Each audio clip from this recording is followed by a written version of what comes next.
Very good morning student, this is Puja here. Welcome to e commerce zone. हम लोग पढ़ रहे थे चैप्टर 2 साझेदारी फर्मों का लेखांकन, जहाँ पर मैंने पिछले वीडियोस में जो डिस्कस किया था वो example number that is your 26B था आपका, ठीक है। और कुछ दिन वीडियोस में 1 वीक गैप हो गया था। I was not very well, till I am not very well, but I am making today, बना रही हूँ, ठीक है।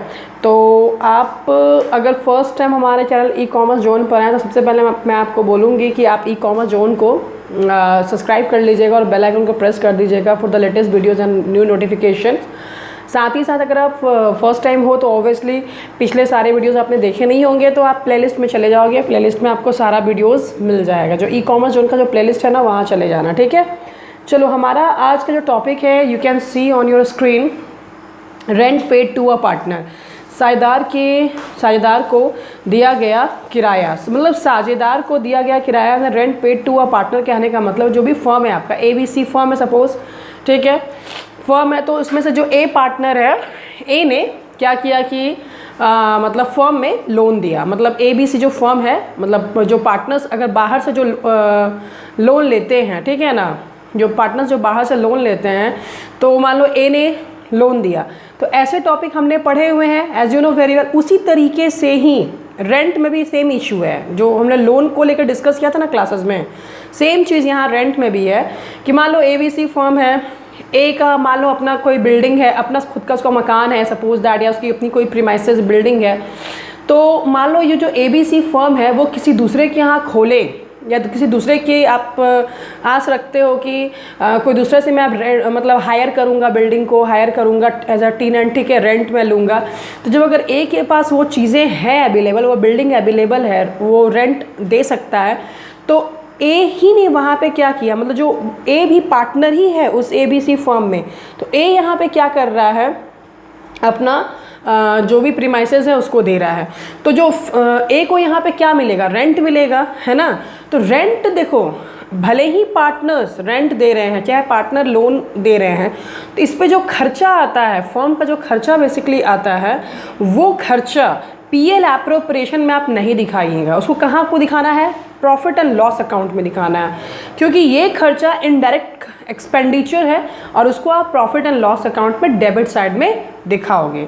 तो इस तरह से क्वेश्चंस आपने लोन पे तो किए ही हुए हैं, बस जो लोन पे काम किया है, जो लोन के लेकर के कंसेप्ट था, सेम कंसेप्ट यहाँ पे भी लेके चलना। जो इंटरेस्ट ऑन लोन पे जो आपने काम करा था ना, सेम कंसेप्ट यहाँ रेंट पे लेके काम करना है, ठीक है। बस यहाँ पे शब्द यूज़ करोगे रेंट, ठीक है।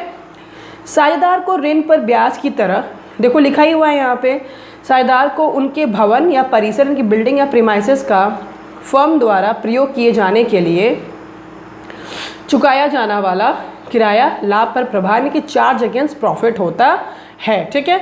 अतः इसे लाभ हानि खाता में डेबिट किया जाना चाहिए। एक सेकंड मैं आपको बताती हूँ।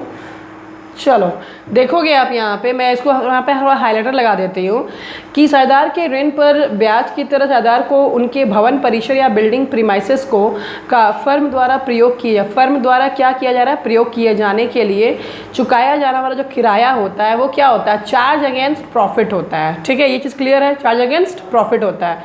अतः इसे लाभ हानि खाता कहाँ पर, प्रॉफिट एंड लॉस अकाउंट में डेबिट किया जाना चाहिए, ना कि लाभ हानि विनियोजन खाता में। यानी कि आप प्रॉफिट एंड लॉस एप्रोप्रिएशन में नहीं करोगे इसको, ठीक है। आपको कहाँ पे इसको चार्ज करना है, आपको प्रॉफिट एंड लॉस अकाउंट के डेबिट साइड में चार्ज करना है, राइट। साझेदारों के पूंजी खाता चालू खाता में क्रेडिट किया जाना चाहिए, क्योंकि देखो जो पार्टनर्स को, कि देखो अगर सपोज दैट ए यहाँ पे अपना बिल्डिंग या प्रीमाइसेस रेंट दे रही है, ठीक है, तो जो रेंट उसको प्राप्त होगा, जो रेंट ए को प्राप्त होगा, ऑब्वियसली ए के लिए क्या होगा, इनकम होगा, राइट।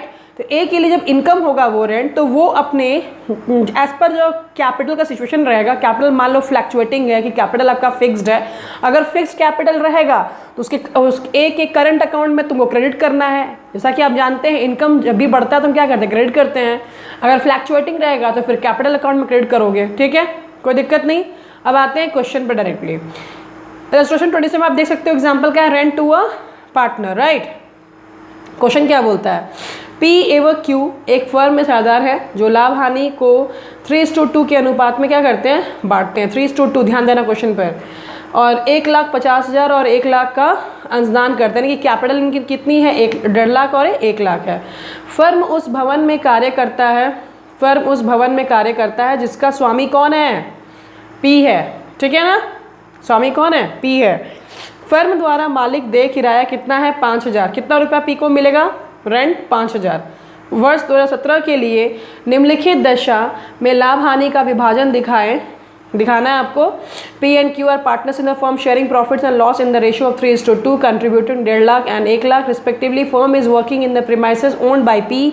मंथली रेंट जो है, monthly rent payable by the firm being 5000, monthly rent है 5000, ठीक है ना। और show the distribution of profit and losses for the year 2017। आपको दिखाना है प्रॉफिट एंड लॉसेस, आपको डिस्ट्रीब्यूट करके दिखाना है।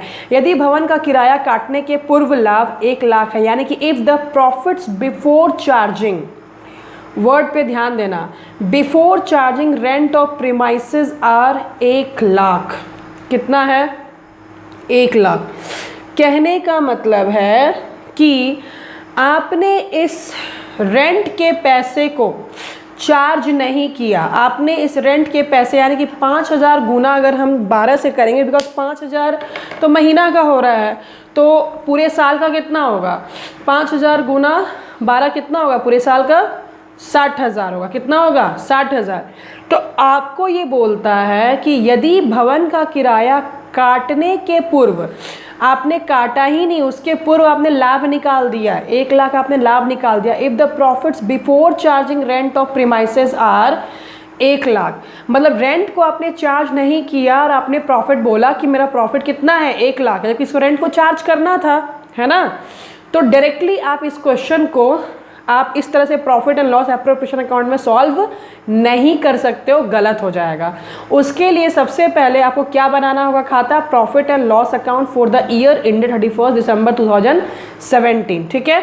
बाय नेट प्रॉफिट लिखना है बिफोर चार्जिंग रेंट 1 लाख मेरे क्वेश्चन में दिया हुआ है, आप अपने स्क्रीन पे देख सकते हो, थोड़ा सा मैं छोटा कर देती हूँ, देख सकते हो अपने स्क्रीन पे, ठीक है। 1 लाख आपने आपके क्वेश्चन में दिया हुआ है, आपने लिखा 1 लाख रुपया, ओके। इसके बाद आप क्या देख रहे हैं, to rent of premises, rent कितना है मेरा, 5000 गुना 12 करेंगे तो कितना होगा, 60,000। आपने चार्ज किया, प्रॉफिट एंड लॉस अकाउंट में डेबिट साइड में आपने चार्ज किया, ठीक है। तो अब आपके पास प्रॉफिट कितनी बची, to net profit transfer to PL appropriation account कितना बच रहा है आपके पास, 40,000। लेकिन एक्चुअली आपके पास जो प्रॉफिट आई है वो कितनी आई है, 40,000 आई है। क्लियर है। अब देखो यहाँ पे, अब आपको क्या बनाना है, profit and loss appropriation account बनाना है फॉर द ईयर इन 31 दिसंबर 2017 को। By profit and loss account कितना बनाया आपने, 40,000 बनाया, क्योंकि आपका ऑलरेडी प्रॉफिट जो एग्जैक्टली जो प्रॉफिट है वो कितना है, 40,000 है। अब इसको हमको डिस्ट्रीब्यूट करना है किनके बीच में, पी और क्यू के बीच में। तो to profit transfer to partners capital account, तो इनका रेशियो कितना था, 3:2 क्वेश्चन में रेशियो था ना, तो 3:2 के बेस पे प्रॉफिट को क्या कर देंगे, डिस्ट्रीब्यूट कर देंगे।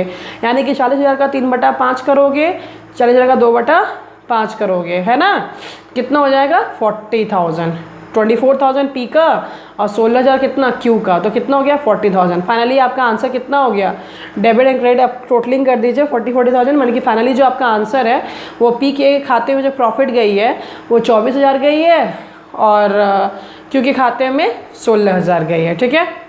तो नेक्स्ट वीडियो में हम डिस्कस करेंगे सैलरी टू द पार्टनर, आप टॉपिक देख ही सकते हो यहाँ पे भी डिस्कस करेंगे क्या है salary to the partner. So thank you so much and उम्मीद करती हूँ वीडियो अच्छी लगती है तो प्लीज़ लाइक कीजिएगा, सब्सक्राइब कीजिएगा एंड जितना ज़्यादा हो सके शेयर कीजिएगा। Thank you so much and God bless you all.